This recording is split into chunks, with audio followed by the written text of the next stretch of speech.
All right, Math 3, we are going to try this again. I'm going to go through exactly what you're doing and try to get you to get a little better grasp of what you are doing, when you do what, and things like that. So I have put on to the Google Classroom, there's going to be 2 videos. This one that I'm recording right now, and then there's another one that says overview of different methods of solving quadratics. It's a gentleman who's going to explain the pros and cons to each of the 4 methods to solving a quadratic. Now, when you solve a quadratic, what you're doing is solving for the x-intercepts. You want to find out, what values of x make things equal 0. Anyway, so he's going to show you how to do that. And then you have a worksheet I've assigned, a word problem I've assigned, and you can just go through that. Anyway, let's go back. What you are doing when you are solving a system of linear and quadratic. So whether it's a quadratic and a quadratic or a linear and a quadratic, it doesn't really matter. You're trying to find out their intersection points. So if you simply have a linear and a quadratic, you have 3 options for answers. You can either have 2 solutions where they would intersect twice, 1 solution where they would be tangent, you just have 1 intersection point, or you might not have any because the 2 do not intersect at all. Now, if you have 2 quadratics, you might have a quadratic that comes up like this. You might have a second one, that comes down like this. Again, you would have 2 intersection points. You might not have any. You might have a quadratic, that opens upward here, and you might have a second quadratic that opens down here, and therefore there would not be any intersection points. So what you're doing on these is you are solving to find out those intersection points. Now, that can be done by graphing, substitution. You can do it algebraically, but I'm just showing you the graphing and the substitution. It's the probably the easiest of the ways to do it. All right, so it seems to be we have a little bit of issue with graphing quadratics here. So in order to graph a quadratic, the first thing you need to find is your vertex. Now, to find your vertex, you do the opposite of b over 2 times a. So you're going to come over here, and the opposite of b would be a 6. 2 times a is 2. So 6 divided by 2 gives me a 3. Then you're going to input the 3 in for the x to get your y back out. So if I input 3 here, I get a 9. Put a 3 here, I get negative 18 plus 1. Well, 9 minus 18 is negative 9, and negative 9 plus 1 is negative 8. All right, the next thing I'm probably going to do is to find maybe a y-intercept, all right? So I want to know where does it cross the y-axis. I put 0 in here for the x's, and I get 1 out, so I know I'm going to cross my y-axis at 1. Where am I going to cross my x-axis? My x is the one where you're solving for x. That's your factoring, your quadratic formula, completing a square, things like that.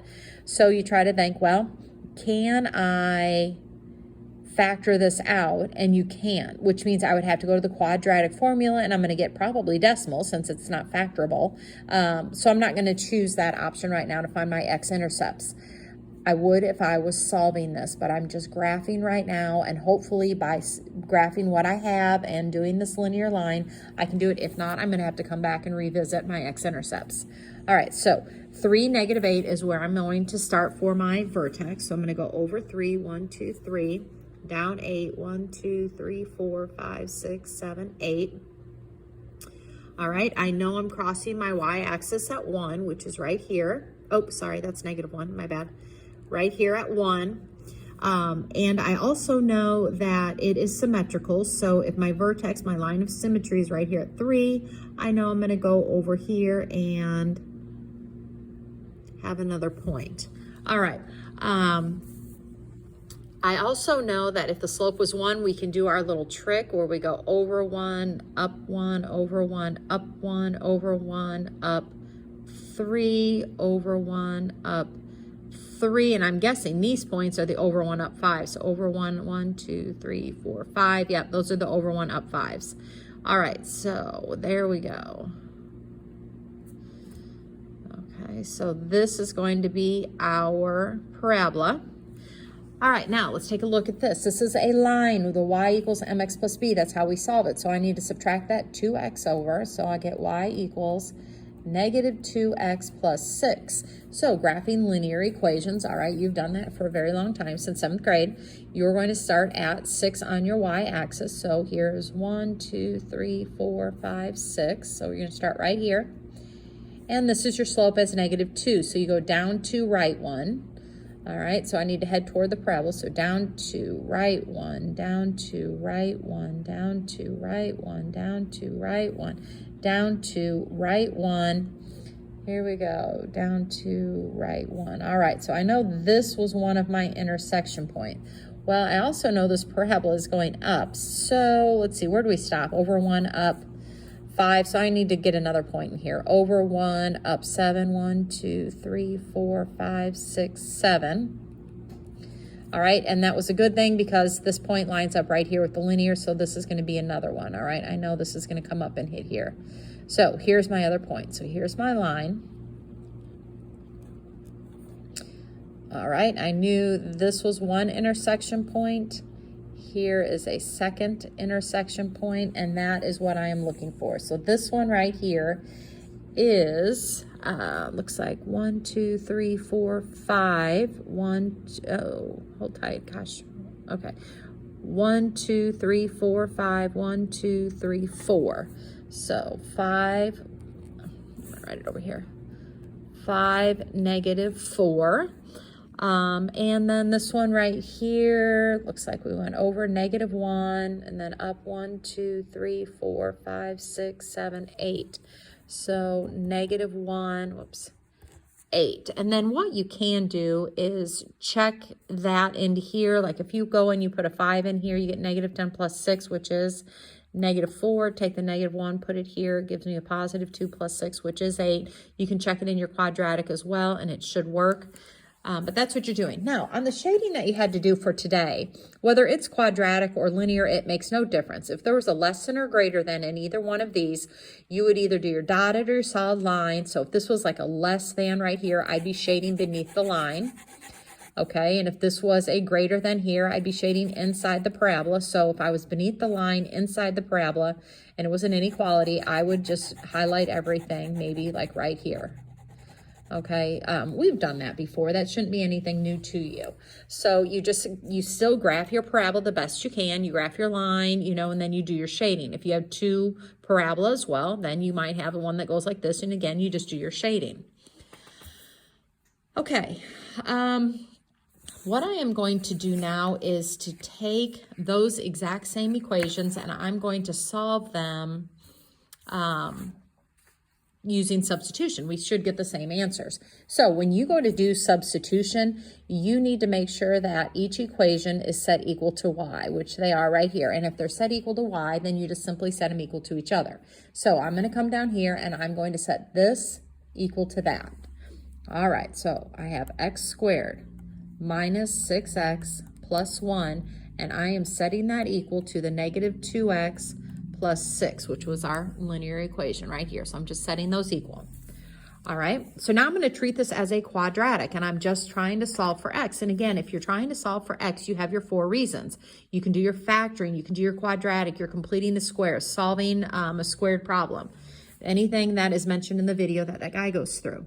All right, so the first thing you have to do is bring everything to one side. So I'm going to add the 2x over and subtract the 6. So I have x squared minus 4x, because I added the 2, I'm subtracting that, minus 5 is equal to 0. And I'm first going to try factoring. It's your easiest. So is this factorable? Do I have two numbers that multiply to give me negative 5, but add to give me negative 4? And I believe it is negative 5 and a positive 1. All right, which means your x is equal to 5 or negative 1. All right, so that means it intersects at 2 points. And then from here, I would take the 5 and plug it into one of the original, like one of the equations here. So I would do this one. So I take negative 2 times 5 is negative 10. Negative 10 plus 6 is negative 4. Then I take the negative 1 and put it here. Well, negative 2 times negative 1 is a positive 2. And positive 2 plus 6 is 8. And those would be my two intersection points. So I say, oh, here we are. And it's the exact same answer. So you can see substitution is a lot easier than graphing. So that's how you would do that. Now, when you get to this point, could we use the quadratic formula? Absolutely. So let's say you want to use a quadratic formula. You're going to come down here and you're going to do the opposite of b, plus or minus b squared minus 4 times a times C, all divided by 2 times A. All right, well, underneath the radical here, you're going to get 16 plus 20 because you have these two negatives, make a positive. So you get 16 plus 20 is the square root of 36. Well, the square root of 36 is 6 all over 2. And you should know by now, if the radical was perfect and you come down to this, you can finish it. So you're going to come and you're going to take 4 plus 6, which is 10. 10 divided by 2 is 5. Then you're going to take 4 minus 6, which is negative 2. Negative 2 divided by 2 is negative 1. And I get my 5 and my negative 1 again.